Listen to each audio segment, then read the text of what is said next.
This happened about 2 years ago when I was living alone for the first time. I was 25. I had just started a remote job and found a small rental house in a quiet neighborhood about 20 minutes outside the city. It was nothing special.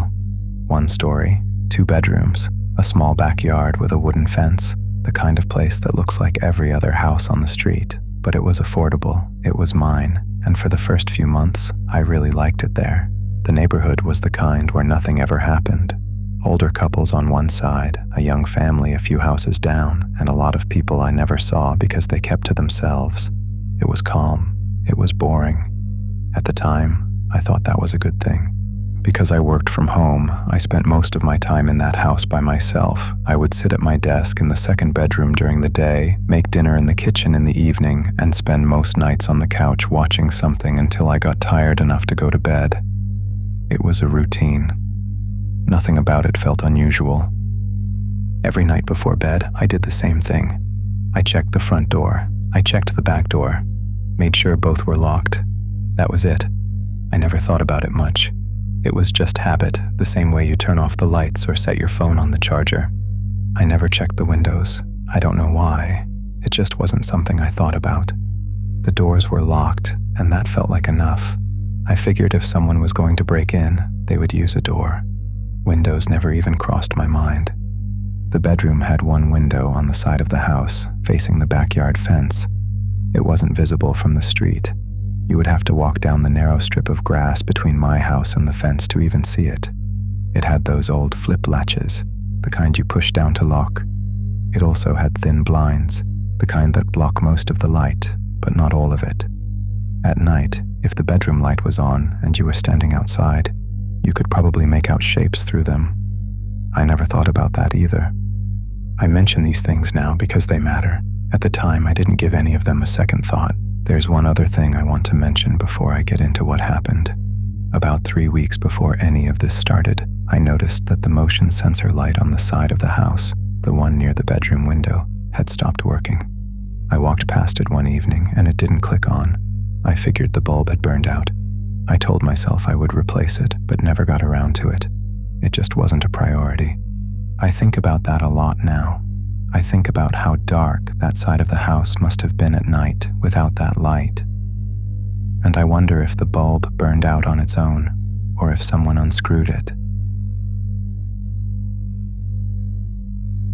One morning in late October, I woke up and something felt off. I didn't know what it was at first. I just lay there for a few seconds, half awake, trying to figure out what was different. Then I noticed the air. It was cooler than it should have been. Not freezing, but there was a thin draft moving through the room that didn't belong. I sat up and looked at the window. It was cracked open, maybe an inch, maybe a little more. Not a lot, but enough for that line of cool air to come through. The latch was flipped up, unlocked. I stared at it for a few seconds, trying to remember if I had opened it the night before. I was pretty sure I hadn't. I didn't usually open the bedroom window at all, but it was one of those things where you can't be completely certain, and that uncertainty is enough to keep you from worrying. I got up, walked over, closed it, and pushed the latch down until it clicked. Then I went to the kitchen and made coffee and didn't think about it again for the rest of the day, or I tried not to. The thing is, once you notice something like that, it's hard to fully let it go. I told myself the latch probably didn't catch. The house was old, the windows were old. Maybe I had opened it at some point during the week for air and didn't remember closing it properly. Maybe the latch was loose and it slid open from temperature changes or a vibration from a truck going by. There were a dozen explanations, and all of them were more comfortable than the alternative, so I picked the most harmless one and moved on. But I did start noticing the window more. Not checking it exactly, just looking at it. Before I turned off the bedroom light at night, I would glance over at it. The latch was down. The window was closed. Everything was fine. One thing I did notice even then was the pattern. It was always in the morning. I would go to bed with the window locked and wake up with it open. Whatever was happening, whether it was a bad latch or something else, it was happening at night, while I was asleep. A few days passed. Nothing happened. I settled back into my routine. Then it happened again. I woke up on a Thursday morning, and before I even opened my eyes, I felt it. That same draft, that same thin line of cool air that had no reason to be there. I looked at the window. It was open, wider this time, 3 or 4 inches. The latch was flipped up again. This time, I knew I had locked it. I specifically remembered doing it the night before. After the first time, I had made it part of my routine. Check the front door, check the back door, and now push down the bedroom window latch before turning off the light. I had done it, I was sure. I got up and walked to the window. I pushed it closed and examined the latch. I flipped it up and down a few times. It moved smoothly. It caught firmly when I pushed it into the locked position. I pulled on the window to test it. It didn't budge. The latch held. There was no reason for it to be open. That's when I noticed the screen. The window had one of those aluminum frame screens on the outside. It should have been sitting flush in the frame, held in place by small metal clips at the corners. But one corner, the bottom right, wasn't flush anymore. It was pushed out slightly, like something had pressed against it from the inside or pulled it from the outside. I looked more closely. The metal clip that was supposed to hold it in place was bent. Not broken, but bent outward at an angle that didn't look like normal wear. I stood there for a while, looking at it. I didn't know what to think. Part of me wanted to explain it the same way I had explained the first time. Old house, old hardware, things shift. But it was harder to believe that now. I locked the window, firmly. I pressed the latch down until I felt it click and then pressed it again just to be sure.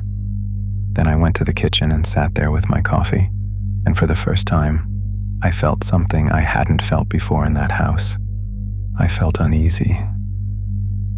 But it was what I found later that afternoon that really unsettled me. I had been in the living room working, trying to keep my mind off the window. Around 3 or 4 in the afternoon, I went to the bedroom to grab a sweatshirt. As I passed the nightstand, something caught my eye. There was a coin on it, a single quarter, standing upright on its edge, balanced perfectly against the base of the lamp. Just sitting there, like someone had placed it carefully. I stared at it. I hadn't put a coin on my nightstand. I don't leave change around the house. I don't even carry cash.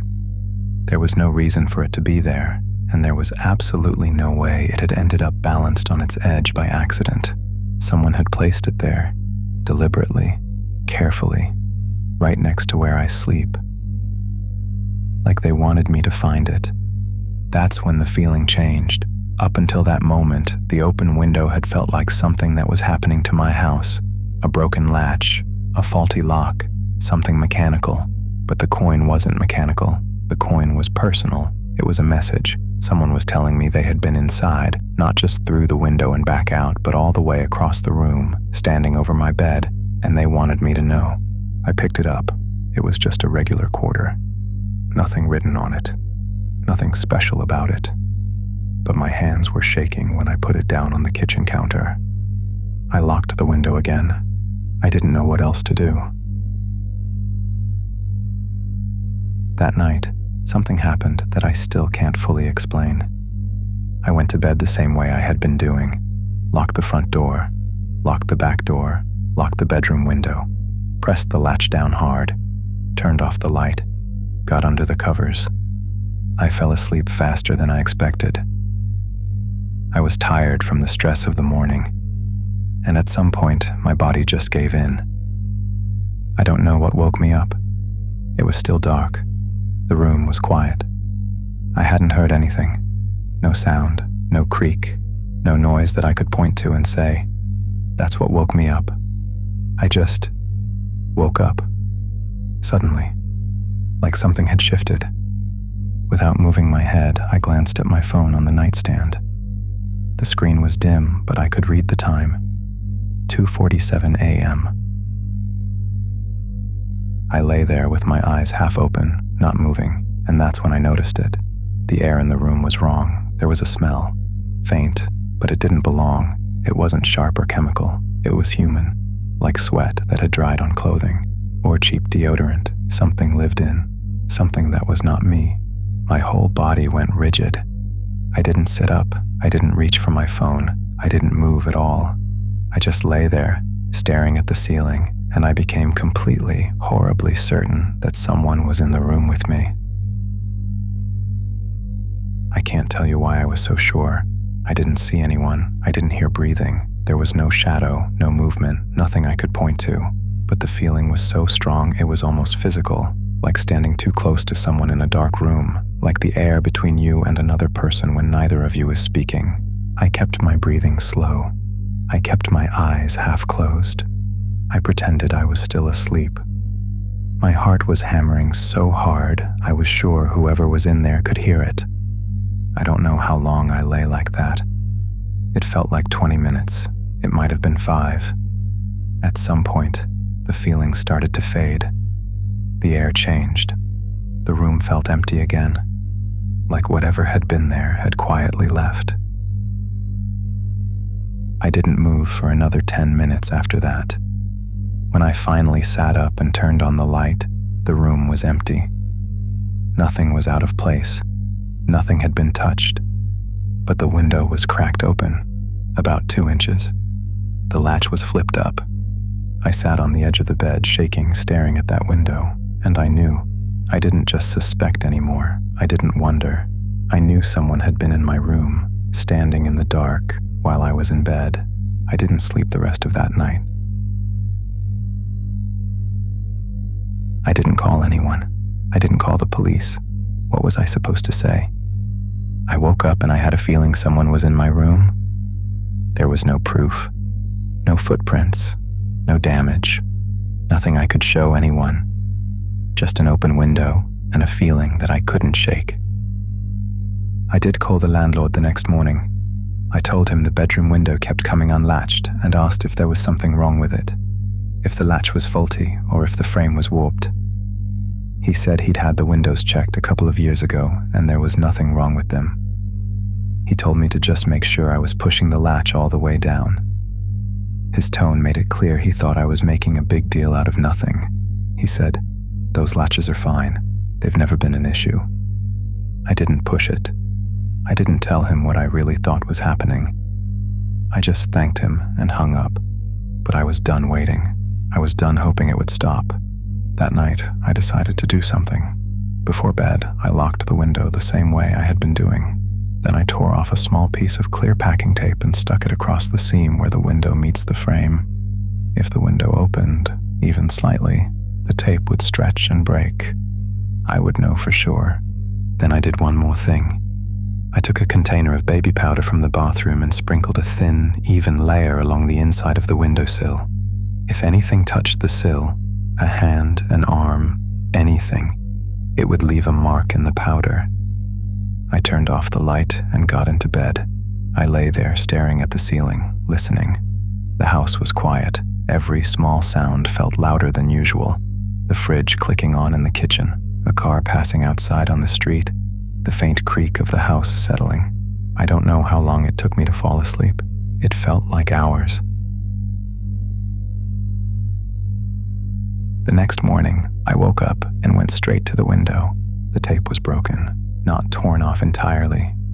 It was still stuck to one side of the frame, but the other end had separated cleanly, like the window had been slid open slowly enough to pull it apart without ripping it. I looked at the sill. The powder was smeared, not evenly, not the way wind would scatter it.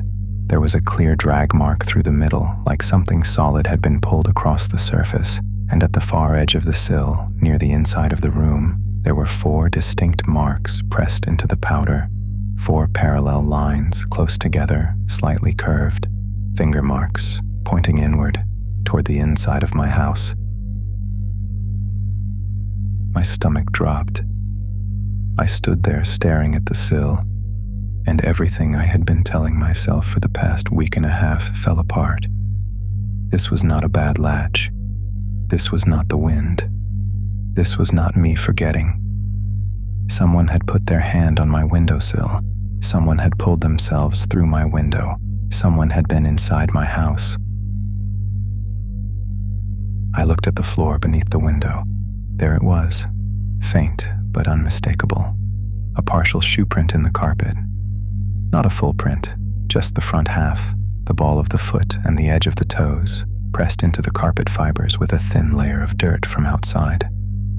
The tread pattern was clear, and it was pointing away from the window, toward the bedroom door, toward the rest of the house. I didn't move for a long time. I just stood there, looking at that print. My hands were shaking. My chest felt tight. Someone had climbed through my window, stepped down onto my floor, and walked into my house. And the only thought that came after that, the one that made everything worse, was, how many times? I needed to leave. I didn't think about it. I didn't weigh my options. I just knew I couldn't be in that house anymore. I grabbed my phone off the nightstand and picked my keys up off the kitchen counter. I didn't pack a bag. I didn't grab my wallet or my laptop or anything else. I just needed to get to the front door and get out. But the front door was at the other end of the house. And to get there, I had to walk through the hallway and past the kitchen and the bathroom. I started walking. The house felt different now. Every room I passed felt like a room someone else had been in. Every surface felt like something someone else had touched. I passed the kitchen. One of the chairs at the table was pulled out a few inches from where I usually kept it. Not a lot, just enough that I noticed. I had not pulled it out. The hallway light switch was in the up position. I always leave it down. I kept walking. The bathroom was ahead on my left. The door was open. I always keep the bathroom door closed. Always. It's just one of those habits. I close it when I leave, every time. It was open. I glanced inside as I passed. The light was off. Everything looked normal except for one thing. The shower curtain was pulled closed across the tub. I never leave it like that. I always push it to one side after I shower so the tub can dry. It has been that way for as long as I can remember. I always leave the curtain open. It was closed, completely, all the way across. I stopped walking. I stood in the hallway and looked at that curtain. The house was completely silent. I could hear my own breathing. I could feel my heartbeat in my ears. I didn't check behind it. I didn't reach for it. I didn't pull it back. I didn't take a single step into that bathroom. I turned away. I walked to the front door. I opened it, and I left. I got in my car and locked the doors. I just sat there for a minute, gripping the steering wheel. My hands were still shaking. I could feel my heart pounding. I called the police. I don't remember exactly what I said. Something about someone breaking in, someone getting in through a window. I think my voice was shaking because the dispatcher told me to take a breath and asked me to repeat the address. They said officers were on the way. I sat in the car and waited. I watched the front of the house the whole time. The front door was still open, the way I had left it. From the car, I could see part of the living room through the doorway. Everything looked still. While I was sitting there, I looked at the house and noticed something I had never really thought about before. How many windows there were. One in the living room, one in the kitchen, one in each bedroom, one in the bathroom, all of them on the ground floor, all of them with those same old flip latches. I had only been checking one. 2 officers arrived about 12 minutes later. I met them outside and told them everything. The window, the first time, the second time, the tape, the powder, the finger marks, the shoe print. One of them nodded and asked a few follow-up questions. The other went inside to start clearing the house. They went through every room. I stood in the driveway and waited. It was the longest 15 minutes of my life. When they came back out, the first thing the officer told me was that no one was inside. They had checked every room, every closet, behind every door. The shower curtain was the first thing they pulled back. The tub was empty. No one was there. I don't know if that made me feel better or worse. Then the officer asked me to come inside and show them the window. I walked them to the bedroom. One of them crouched down and looked at the shoe print. The other examined the latch. That's when he pointed something out. On the outside of the latch, the side facing the exterior of the house, there were small scratches in the metal, thin, deliberate marks, the kind that would be made by a flathead screwdriver or a thin prying tool. Someone had slid a tool into the gap between the window and the frame from the outside and used it to flip the latch upward, unlocking the window without breaking anything. He said it quietly, almost casually, like he was noting it for the report. But then he looked at me and said, "This looks like someone who's done this before. They knew how these latches work." I asked him the only question that mattered to me. "How many times do you think they got in?" He shook his head. "No way to know. There's no camera footage, no neighbors with a clear sight line to that side of the house. If they were quiet about it, they could have been doing this for a while and you wouldn't have known." While he was writing up his notes, the other officer was still looking at the window. He pulled the blinds aside and looked at the glass, then stepped back and looked at the blinds themselves. He asked me if I usually had the bedroom light on at night before I went to bed. I said yes. I usually read or watched something on my phone with the lamp on before falling asleep. He looked at the blinds again and said, "These are pretty thin. If the light's on in here and someone's standing outside, they can see right through these. Not clearly, but enough. They'd be able to see if someone's in the room, if they're in bed, if the light goes off." I hadn't thought about that, but the moment he said it, I felt something cold settle in my chest. The intruder hadn't just been coming in through the window. They had been standing outside first, watching, waiting for the light to go off, waiting for me to fall asleep. And then they let themselves in. The window wasn't just an entry point, it was a viewing window, and I had been sleeping a few feet away from it every night, with the light on, completely visible. They documented everything, the shoe print, the powder, the bent screen clips, the tool marks. They told me they would file a report and that I could request extra patrols in the area. They suggested I get a security camera and replace the window latches with something more secure. Before they left, I asked one more thing. I asked if there was any way to tell whether the person just came in through the window and left, or whether they stayed inside the house for any length of time. The officer paused, then he said there was no way to determine that from what they had found. I didn't go back inside that night. I drove to a friend's house and slept on their couch. I barely slept. I moved out 2 weeks later. I broke the lease. The landlord wasn't happy about it, but I didn't care. I forfeited the deposit and paid the early termination fee and never looked back. I couldn't sleep in that house anymore. I couldn't even walk into the bedroom without looking at the window first, and then the closet, and then the bathroom, and by the time I had checked everything, my heart rate was so high that sleeping was out of the question. Before I left for good, I went back one last time to pick up the remaining boxes. My friend came with me. I couldn't go alone. Most of the house was already cleared out. The only things left were a few boxes in the bedroom and whatever was still in the closet. I opened the closet and started pulling things out. Clothes I had left on hangers, a box of old shoes, a plastic bin of winter stuff. When the closet was almost empty, I crouched down to check the back corner. That's when I smelled it. It hit me before I saw anything. A sharp, sour smell. Unmistakable. The kind of smell that makes you pull back before your brain even processes what it is. Pushed against the base of the wall in the very back corner where you would only find it if the closet was completely cleared out, there was a small towel, dark-colored, thin, bunched up and pressed flat against the carpet. It wasn't mine. I had never seen it before. I didn't want to touch it, but I could see the stain. A dark, yellowish discoloration spread across the center of the fabric, dried into the fibers, and the smell coming off it was urine. There was no question someone had urinated on that towel, in my closet, in my bedroom. My friend was standing behind me. I heard him say, "What is that?" I couldn't answer. I just stayed crouched there, staring at it, and everything clicked into place. They hadn't just been coming through the window and leaving.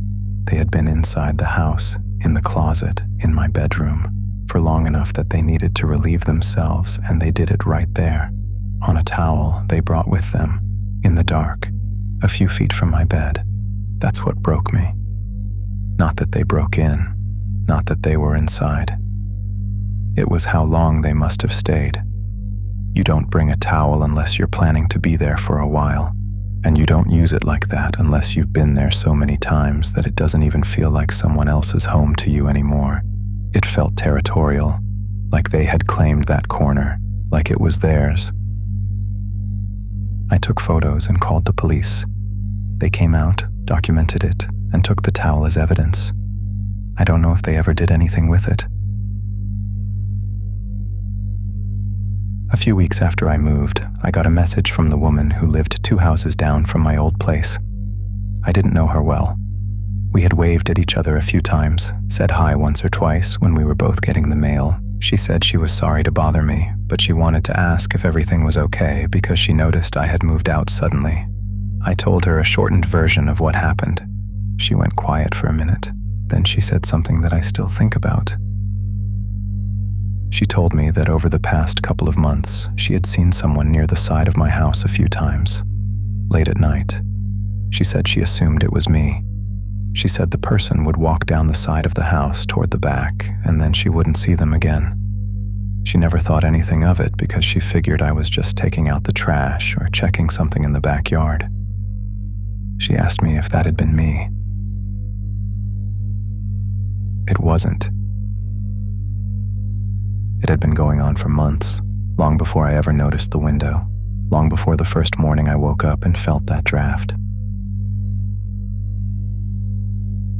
I live in a different place now, second-floor apartment, no ground-level windows. Every night before bed, I check every window, every single one. I test the latches, I check the locks, then I check them again. It takes me 10 minutes, and I know that sounds extreme, but I can't stop. I tried once, told myself I was being ridiculous. I lay in bed and made it about 20 minutes before I got up and checked them all again. I sleep with the blinds fully closed. I keep the bathroom door closed and the shower curtain open. I notice every small sound at night. A creak, a click, a draft. I still don't know who it was. I don't know what they wanted. I don't know if they watched me sleep. I don't know how many nights they were in my closet while I was in my bed, a few feet away, with no idea. The police never identified anyone. The case went nowhere. The report is still open, technically, but I know that means nothing. What I do know is this: I locked that window every night, and every morning it was open. And I'll never know how many mornings I didn't notice. About 3 months after I moved out, I got one more message. It wasn't from the neighbor this time. It was from someone I didn't recognize, a woman. She said her name was Rachel and that she had just moved into my old house. Her message was short, polite, the kind of thing a stranger sends when they feel a little embarrassed about reaching out. Hi, sorry to bother you. I just moved into a house and the landlord mentioned you were the previous tenant. I found you through Facebook. Hope that's okay. I just had a quick question. Does the bedroom window on the side of the house not latch properly? I keep waking up and finding it open in the morning. I've told the landlord, but he says there's nothing wrong with it. Just wondering if you had the same issue. I read it 3 times. I never replied. I didn't know what to say. I still don't.